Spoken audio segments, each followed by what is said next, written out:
저는 오늘 맥주 감사주의를 맞아 감사의 세 가지 모습이라는 주제로 말씀을 전하도록 하겠습니다. 2025년의 절반이 어느덧 지나갔습니다. 여러분 어떠셨습니까?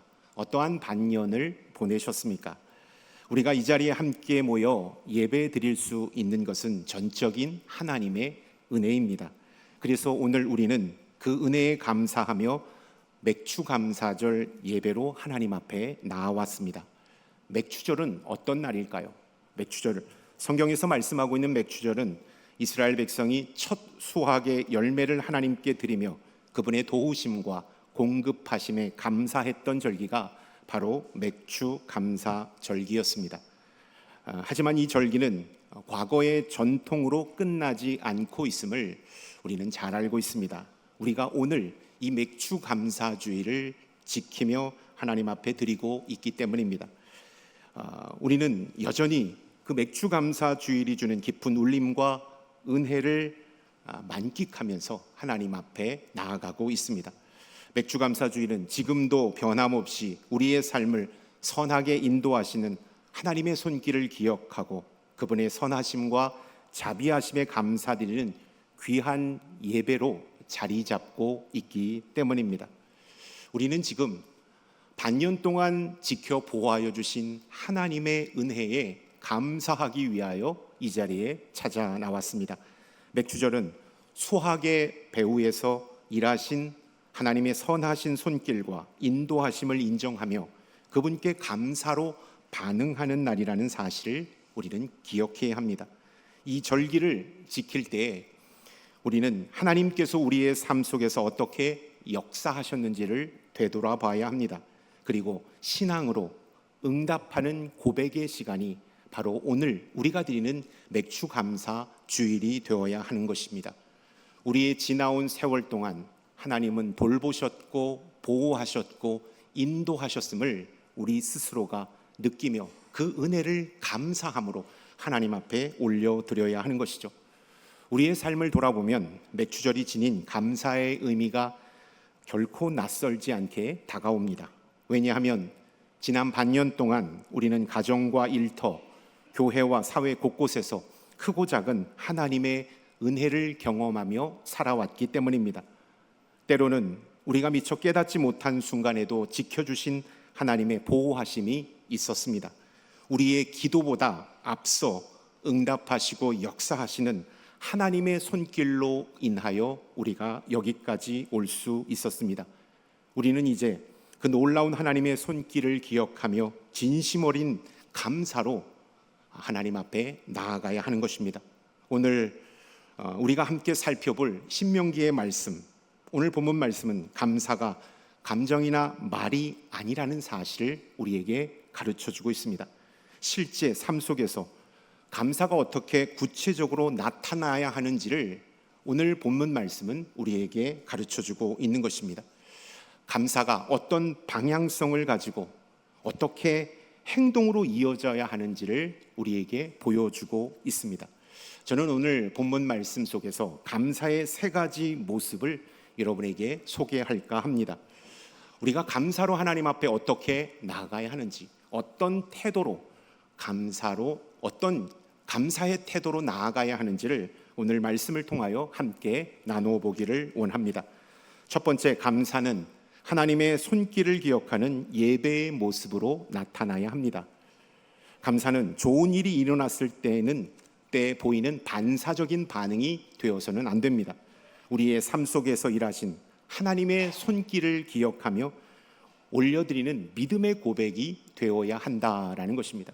감사는 기쁠 때, 잘 되었을 때만 반사적으로 내 안에 울려 퍼지는 그 반응이 되어서는 안 된다라는 것이죠. 하나님의 은혜, 하나님의 인도하심을 기억하며 믿음으로 올려드리는 예배가 되어야 하는 것입니다. 신명기 16장 9절의 말씀, 우리 짧은 말씀이지만 함께 읽겠습니다. 너는 7주를 셀지니 곡식의 낫을 대는 첫날부터 7주를 계산하여. 아멘. 하나님은 이 짧은 본문 안에 하나님의 그 가르치심을 명확하게 말씀하고 있습니다. 감사하라는 명령만 주시지 않고 그 감사를 언제부터 어떻게 준비해야 하는지를 구체적으로 지시하고 있기 때문입니다. 감사를 언제 해야 하는지 시기를 말씀하셨고 어떻게 해야 하는지 방법을 말씀하고 있습니다.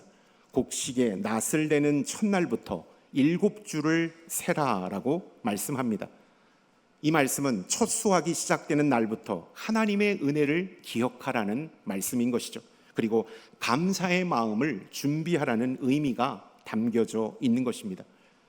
왜 이렇게 말씀하셨을까요? 우리의 시간은 하나님의 시간 안에 있음을 하나님은 알게 하시기 위함입니다. 그분이 우리의 삶을 주관하셨기에 이렇게 수확할 수 있었음을 느끼라고 하나님은 이렇게 감사의 시기와 방법을 말씀하고 있다라는 것입니다. 여러분, 실제 이스라엘 백성들이 가나안 땅에서 처음 수확을 거둘 수 있었던 것은 그들의 능력 때문이 아니었습니다. 하나님은 광야에서 그들에게 만나를 내려주셨고 비를 주시고 땅을 기경하게 하셨습니다. 그래서 곡식이 자라게 하셨고 곡식을 거두게 하신 것입니다. 이 모든 것이 다 하나님의 손길로 인하여 이루어진 귀한 작품이라는 사실을 이스라엘 백성들에게 가르쳐 주고자 했던 것입니다. 그렇기 때문에 감사는 결과에 대한 반응으로 우리가 여겨서는 안 됩니다. 그 결과를 이루어 오신 하나님의 역사를 기억하며 드리는 예배가 되어야 하는 것입니다. 잘 되었기 때문에 감사로 나아가는 자가 되는 것이 아니라 모든 것 과정 가운데 하나님의 돌보심, 역사하심을 기억하며 드려지는 예배가 진정한 감사의 모습이라는 것을 성경은 우리에게 말씀하고 있는 것입니다. 우리의 지난 상반기를 돌아볼 때 혹시 기대만큼 열매를 거두지 못했거나 기도의 응답을 경험하지 못했다라고 느낄 수가 있을 것입니다. 그러나 여러분, 이것 하나만을 기억하십시오. 여전히 우리가 이 자리에 앉아 있을 수 있다라는 것, 이 자리에 앉아 하나님 앞에 예배드릴 수 있다라는 그 사실 하나만으로 우리는 하나님의 손길 안에 거했음을 여러분 꼭 기억할 수 있기를 축원합니다. 아멘. 감사는 모든 일이 순조로울 때 일어나는 감정이 되어서는 안 됩니다. 우리가 이해할 수 없는 시간 속에서 하나님이 나와 함께 하셨음을 믿는 신앙의 예배로 올려드려야 한다라는 것을 우리는 알아야 합니다. 지금 이 순간에도 하나님은 우리의 삶 속에서 변함없이 역사하고 계십니다. 이제 우리에게 중요한 질문 하나가 있습니다. 그것은 내가 드리는 감사는 단지 좋은 결과에 대한 만족에서 나오는 것인가? 아니면 모든 과정 속에서 함께 하신 하나님을 향한 믿음의 고백인가? 오늘 맥주 감사주일로 나아가는 우리의 심령 안에는 어떤 마음으로 하나님 앞에 감사를 표현하고 있습니까? 감사의 삶은 하나님의 손길을 기억하며 드리는 예배로부터 시작되어야 함을 여러분 꼭 기억할 수 있기를 축원합니다. 하나님, 여기까지 올 수 있었던 것 제가 잘나서 온 것이 아닙니다. 제 능력으로 온 것이 아닙니다. 하나님의 전적인 은혜였고 하나님의 돌보심과 역사하심의 결과입니다 라는 사실을 고백하며 하나님 앞에 온 마음을 다하여 감사의 예배로 나아가는 저와 여러분들이 될 수 있기를 축원합니다. 아멘. 시편 50편 23절에 이렇게 말씀하고 있습니다. 함께 읽겠습니다. 감사로 제사를 드리는 자가 나를 영화롭게 하나니 그 행위를 옳게 하는 자에게 내가 하나님의 구원을 보이리라. 아멘. 감사함으로 하나님 앞에 나아가는 자를 하나님은 기뻐하시며 영광을 받으신다라고 말씀하고 있습니다. 그리고 그에게 구원을 보이신다라고 약속하고 있다라는 것입니다. 여러분, 유진 피터슨이 이런 말을 했는데요. 감사에 대하여 이렇게 그는 정의하고 있습니다. 감사는 하나님께서 과거에 어떻게 일하셨는지를 기억하고 그 기억을 현재의 믿음으로 전환시키는 거룩한 기술이다. 하나님께서 어떻게 내 삶에 일하셨고 역사하셨는지를 기억하고 그 기억을 현재 믿음으로 전환시키는 거룩한 기술이 감사라고 그는 고백하고 있습니다. 저는 이 거룩한 기술이 예배라는 사실을 여러분에게 다시 한번 힘주어 말씀드립니다. 모든 것을 기억하고 마음 깊이 새긴 후에 하나님 앞에 영광의 예배로 나아갈 때 하나님은 우리의 감사를 기뻐 받아주시고 한량없는 은혜를 부어주신다라는 것입니다. 하나님께서 과거에 우리에게 베푸신 은혜를 기억하며 감사의 예배로 나아가는 우리 모든 남산 가족들이 될 수 있기를 축원합니다. 아멘. 두 번째, 감사는 받은 복을 따라 자원함으로 드리는 헌신의 모습으로 나타나야 합니다. 10절의 말씀을 함께 읽겠습니다. 내 하나님 여호와께서 내게 복을 주신 대로 너의 힘을 헤아려 자원하는 예물을 드릴지니라. 아멘. 하나님께서는 이스라엘 백성에게 절기를 지킬 때 획일적인 예물이나 정해진 분량을 요구하지 않으셨습니다. 이렇게 해야 된다, 이만큼 해야 된다라고 말씀하지 않으셨습니다. 그 대신 각자가 하나님께 받은 복을 돌아보며 자신의 형편에 맞게 자원하는 마음으로 예물을 드리라고 말씀하신 것입니다. 이 의도가 무엇일까요? 하나님의 이 의도는 예물을 드리는 사람의 마음의 중심을 중요하게 보신다라는 메시지가 담겨져 있는 것입니다. 여러분, 감사는 억지로 표현하는 형식적인 행동이 되어서는 안 됩니다. 받은 은혜를 깊이 기억하며 자원하는 마음으로 드리는 믿음의 반응이 되어야 하는 것이죠. 이렇게 해서라도 감사의 마음을 표현하고 싶습니다. 이렇게 해서라도 감사의 마음을 표현하고 싶습니다 라고 고백하며 자발적으로 나아오는 것, 이것을 하나님은 기뻐 받아주신다라는 것을 여러분 꼭 기억할 수 있기를 축원합니다. 아멘. 교회 안에서 열심히 섬기시는 우리 권사님들, 장로님들, 집사님들을 만나볼 때가 있습니다. 그분들을 뵐 때, 그분들의 섬기는 모습을 뵐 때 저도 덩달아 기쁨이 있고 은혜가 있고 영적인 힘이 느껴집니다. 그런데 그분들에게서 나타나는 공통적인 특징이 있는데, 어떻게 이렇게 열심히 섬기십니까? 누가 알아주지 않아도, 어떤 보수와 대가가 없어도 어떻게 이렇게 열심히 당신의 생업보다도 더 열심히 섬기십니까? 라고 여쭤보면 그분들의 한결같은 대답은 제가 하나님께 받은 은혜가 커서입니다. 하나님께 받은 은혜가 커서 이렇게 해서라도 교회를 섬기고 싶고 주님 맡겨주신 직분에 충성을 하고 싶습니다 라는 대답을 합니다. 여러분, 하나님이 기뻐하시는 대답이 아닐 수밖에 없습니다. 하나님은 자원하는 심령, 받은 은혜가 크기 때문에 하나님 앞에 기꺼이 자원하여 올려드리는 심령, 그 심령을 기쁘게 받아주신다라는 것을 여러분 꼭 기억할 수 있기를 축원합니다. 아멘. 성경은 이렇게 말씀합니다. 고린도전서 9장 7절의 말씀에 보면 하나님은 즐겨내는 자를 사랑하신다. 억지로 드리는 헌금, 마지못해 하는 봉사, 습관적으로 반복되는 예배는 하나님께서 기뻐 받아주시지 않는다라는 것입니다. 감사함으로 다시 한번 열정적으로 하나님 앞에 새로운 마음으로 드려지는 헌금과 봉사와 예배를 받아주신다라는 것을 우리가 꼭 기억해야 하는 것입니다. 반면에 진정한 감사는 어떤 감사일까요? 받은 복을 기억할 때 자연스럽게 흘러나오는 자원함의 삶으로 나타나야 하는 것입니다. 여러분, 감사는 억지로 쥐어 짜내는 것이 아닙니다. 사람들에게 보이기 위하여 그럴듯하게 연기하는 것이 감사의 표현이 아닙니다. 받은 은혜가 크고 하나님께서 나를 만져주신 그 역사가 너무나도 크기 때문에 자연스럽게 감사함으로, 기쁨으로, 자원하는 마음으로 나오는 것이 감사라는 사실을 성경은 우리에게 가르쳐주고 있다라는 것입니다. 너의 힘을 헤아려라는 단어의 말씀이 나옵니다. 이 말씀, 형식적인 헌금이나 의무적인 자세가 아니라 하나님께서 각자에게 베풀어 주신 복을 돌아보며 그에 걸맞게 감사의 표현을 하라는 뜻으로 너희의 힘을 헤아려라고 말씀하고 있다라는 것입니다. 여러분, 감사는 외적인 크기보다 하나님의 은혜를 인식하는 것이 우선이라는 것입니다.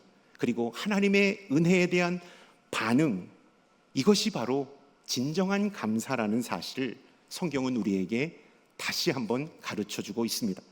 그렇다면 오늘 우리가 올려드리는 감사의 모습은 어떤 모습입니까? 나는 어떠한 모습으로 하나님 앞에 감사를 표현하며 고백하고 있습니까? 혹시 억지로 드리는 의무감에 머물러 있지는 않습니까? 아니면 사랑으로 기꺼이 드리는 자원함으로 하나님 앞에 감사를 올려드리고 있습니까? 여러분, 우리가 올려드리는 감사는 하나님 주신 은혜가 너무나도 받기 때문에 하나님 앞에 자원함으로 기쁨으로 올려드리는 거룩한 감사가 될 수 있기를 축원합니다. 아멘. 감사는 기억에서 시작되어 자원함으로 드러나는 삶의 태도이어야 합니다. 그리할 때 하나님은 이 감사를 기뻐 받아주시고 하나님의 놀라운 은혜를 부어주신다라는 것입니다. 우리가 받은 하나님의 은혜를 다시 한번 떠올려 보십시오. 지금 내 상황 속에서 기쁨으로 하나님 앞에 드릴 수 있는 것이 무엇인지를 생각해 보십시오. 그것이 물질이든 시간이든 작은 봉사의 손길이든 하나님께서는 그 안에 담긴 자원하는 마음과 헌신의 자세를 가장 귀하게 여기시는 줄로 믿습니다. 아멘. 제가 최근에 대구에 부임하신, 담임 목사로 부임하신 목사님들과 함께 교제를 나누고 있습니다. 저랑 얼마 차이 나지 않게 담임 목사로 부임하신 목사님과 한 달에 한 번 저희가 네이밍도 붙여서 스터디를 하고 있습니다. 책도 읽고 강사도 초청해서 강의도 듣고 서로 토론도 하고 대구의 목회를 어떻게 우리가 잘 할 것인지를 또 토론도 하고 또 나누기도 하고 좋은 정보도 교환합니다. 그리고 대구 문화를 잘 적응하기 위한 팁도 우리 목사님들과 함께 나누면서 참 즐거운 교제를 나누고 있습니다. 얼마 전에 목사님들과 함께 같이 강사분을 모시고 강의를 듣고 또 교제하는 시간, 밥을 먹고 차를 마시는 시간이 있었어요. 그때 한 목사님이 이렇게 말하더라고요. 제가 대구에 와서 느끼는 게 하나 있습니다. 대구는 복음화율이 낮지만 실제적으로 대구 지역을 섬기는 크리스찬들의 영적인 강도는 셉니다. 작은 규모의 성도들이 모였지만 대구 기독교는 강하고 한 사람은 매우 강력한 영성을 가지고 있는 것 같습니다. 제가 이 접대용 멘트로 말씀드리는 게 아닙니다. 실제로 들은 얘기입니다. 다 동감을 했습니다. 저도 느끼는 바고요. 그런데 우리 대구 기독교 문화는 약간 보수적인 색채가 강하기 때문에 자원하는 마음이 하나님께서 주셨을 때 자원하는 마음, 성령의 마음, 또 열심히 하나님께서 역사하시는 마음을 주셨을 때 즉각적으로 반응하는 데 있어서는 약간 멈칫거리는 문화가 있습니다. 보수적인 그런 기독교의 문화가 자리 잡고 있기 때문입니다 라고 말씀하시더라고요. 그래서 저도 공감을 했습니다.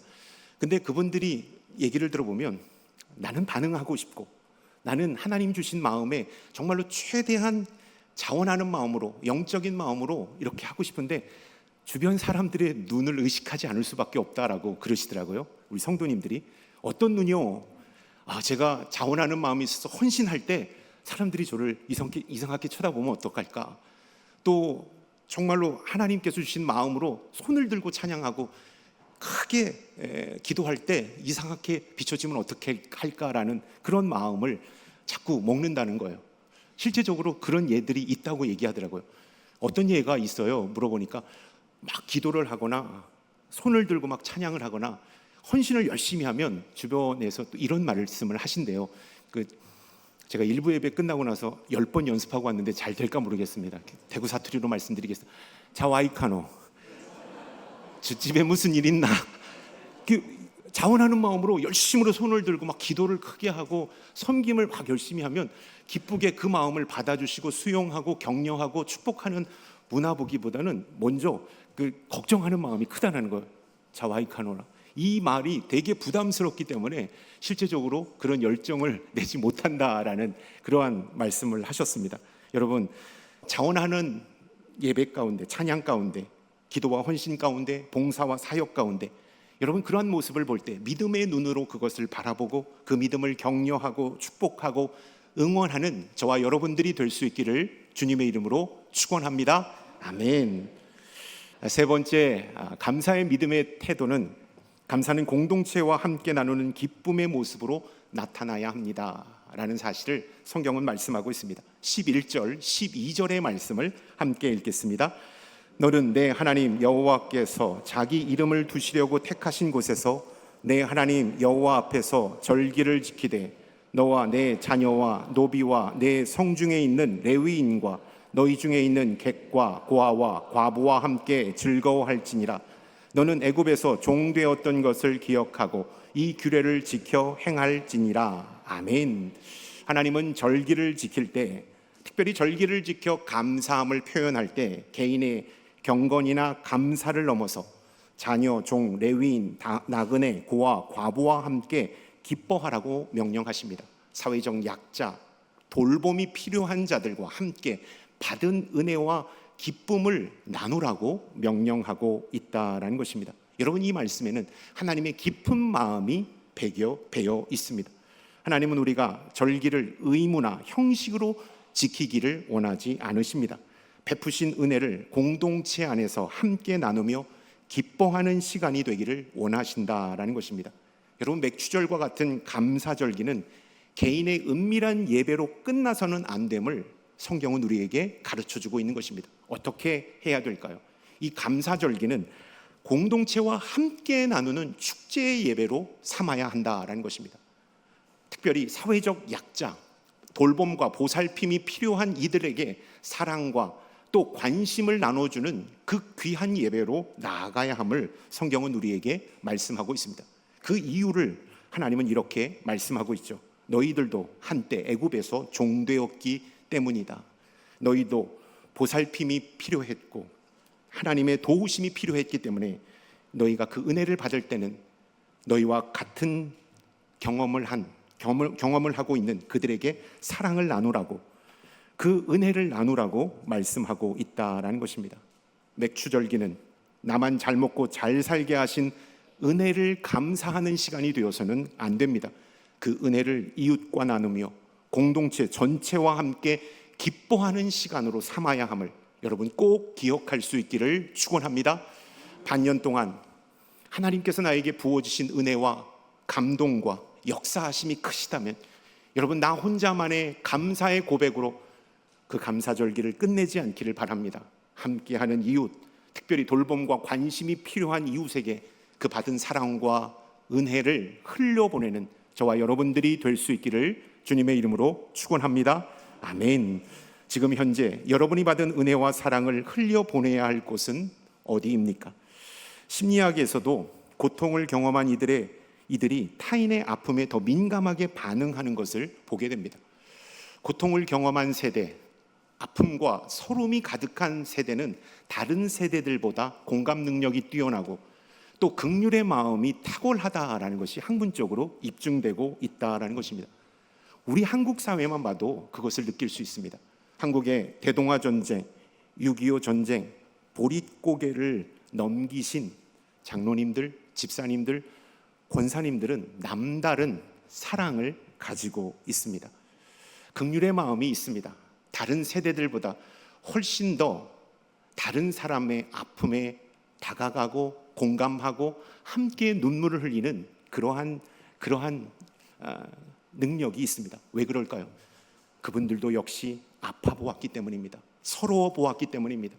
깊은 눈물을 흘려 보았기 때문입니다. 나라를 잃은 눈물, 나라가 잿더미가 되는 그 아픔, 배고픔과 서러움을 친히 겪어냈기 때문에 사회적 약자를 바라보는 눈이 다르기 때문입니다. 여러분, 우리가 하나님의 은혜를 경험했다면 춥고 배고팠던 시절을 기억할 수 있기를 바랍니다. 하나님의 은혜로 여기까지 온 것을 여러분들이 마음 가운데 깨닫는다면 그 받은 사랑과 은혜를 흘려보내는, 하나님이 주신 복이 크면 클수록 더 넓은 곳으로 흘려보내는 저와 여러분들이 될 수 있기를 축원합니다. 아멘. 감사한 일이 있을 때 성도님들에게 식사를 대접하는 문화가 우리 교회에 잘 정착되어 있는 것 같습니다. 자녀를 시집 장가 보내고 성도님들에게 받은 은혜와 사랑이 너무 커서 식사를 대접하는 그런 문화, 또 받은 은혜가 너무 크기 때문에 떡을 돌리는 문화, 이런 문화, 여러분 한국의 문화인 것 같지만 이 성경적인 문화임을 우리는 이 말씀을 통하여 다시 한번 깨닫게 되는 것입니다. 나에게 주신 큰 복, 나 혼자만의 복으로 여기지 않고 함께하는 은혜가 우리들 가운데 있기를 축원합니다. 아멘. 저는 얼마 전 목사님들과 함께 무명이라는 영화 시사회를 다녀왔습니다. 1900 초 조선이 일본의 노예로 되어 있을 때, 명성왕후가 시해되는 사건이 있을 때 조선 땅으로 들어온 일본인 선교사 얘기가 바로 무명 이라는 영화 속에 담겨져 있었습니다. 조선 땅에 들어와서 그는 말없이 조선인들을 섬겼고 조선인들에게 복음을 증거하는 사명을 감당했습니다. 왜냐하면 하나님께서 이 조선이라는 나라에 대한 마음을 주셨어요. 나라를 잃고 배고픔과 서러움 가운데 떨고 있는 조선인들에게 그리스도의 사랑을 전하고 싶은 열망으로 일본 현해탄을 건너 조선에 내려와서 주의 복음을 힘써 전했습니다. 조선인들에게는 모든 멸시와 천대를 당했고 일본인 가운데서도 당신이 조선인이냐 일본인이냐 결정하라며 매질과 숱한 고문을 당했습니다. 그럼에도 불구하고 조선 땅에서 복음을 전하는 일을 노리마츠 선교사님은 멈추지 않았습니다. 여러분 시간 되시면 한번 지금도 상영하고 있으니까 한번 무명이라는 영화를 한번 보십시오. 노리마츠 선교사님은 수원 땅에 불황자들이 많다는 이야기를 듣습니다. 그래서 모든 짐을 챙겨서 수원으로 향합니다. 그리고 수원에 불황자들과 함께 밥을 먹고 예배를 드리고 그들에게 하나님의 사랑을 전합니다. 다 가진 돈을 쏟아 부었는데도 너무나도 많은 불황자들이 몰려오니까 아내가 머리를 깎아서 삭발한 돈으로 다시 그들에게 밥을 해먹입니다. 그리고 나서 그 선교사님 부부는 이해할 수 없는 감사함의 눈물을 흘리며 이렇게라도 할 수 있어서 감사합니다라는 고백을 이렇게 가족들과 함께 나눕니다. 여러분 왜 그들은 어리석은 행동을 했을까요? 그러한 선택을 했을까요? 주님께 받은 은혜가 너무나도 컸기 때문에 조선 땅에 들어와서 헐벗고 가난 가운데 있는 그들을 품에 안고 그리스도의 사랑을 전했던 것입니다. 노리마츠 선교사님의 아내인 사모님은 30대 초반에 너무나도 먹지를 못해서 폐병으로 순교를 하게 됩니다. 여러분 가정에서 교회에서 사회 가운데 받은 은혜를 누군가와 함께 누릴 때 그 자리가 바로 하나님의 나라가 임하는 자리가 된다라는 사실을 여러분 꼭 기억할 수 있기를 바랍니다. 여러분 우리가 함께 받은 은혜를 나눌 때 감사의 열매가 맺히는 은혜의 현장이 바로 그 자리가 된다라는 사실입니다. 여러분 받은 은혜 하나님 앞에 영광으로 올려드리고 이웃과 함께 그 사랑을 나누는 축복이 있기를 축원합니다. 아멘. 저는 짧은 시간이지만 감사의 세 가지 모습을 함께 만나 보았습니다. 감사는 말이 아니라 하나님을 향한 태도였다라는 것을 성경은 우리에게 가르쳐 주셨습니다. 어떤 태도를 강조하셨을까요? 하나님의 때를 기억하는 예배, 기꺼이 드리는 헌신, 받은 은혜를 함께 누리는 기쁨이 진정으로 하나님이 기뻐하시는 감사의 태도라는 사실을 성경은 말씀하고 있습니다. 이 맥주 감사주일, 이 세 가지 감사의 모습으로 하나님께 사람들에게 고백하고 표현할 수 있기를 주님의 이름으로 축원합니다. 아멘.